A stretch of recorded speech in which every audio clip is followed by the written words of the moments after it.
how to fix slow shutdown on your Windows 11 computer or laptop. So if your computer's taking a while to shut down or turn off, I'm going to show you a couple of ways on how to go and solve this. So the first thing you'll need to do is open up your start menu. You can then search for Control Panel and click on this window here. Click on View By and select Large Icons. You can then press Power Options, and on the left hand side select Choose what the power button does. Now select Change Settings that are currently unavailable and make sure Turn on Fast Startup is disabled like this. You can then save your changes at the bottom of this page. Once you've done that, open up your start menu again, search for CMD, and then right click on the command prompt and run this as an administrator.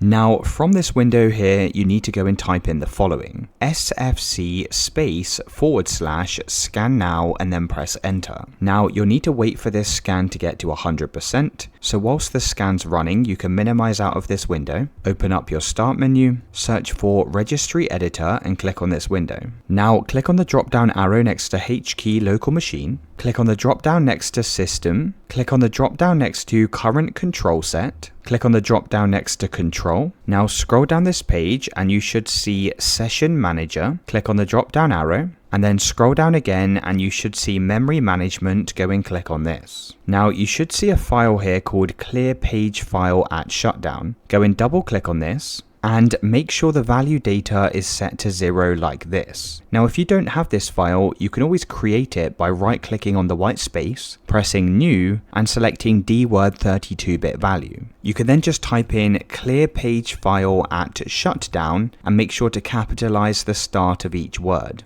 And once it's been created, you can just go and double click on it and make sure the value data is set to 0. You can then head back over to the command prompt, make sure there's no issues with your computer. You can then restart your PC and that should have now solved the slow shutdown times.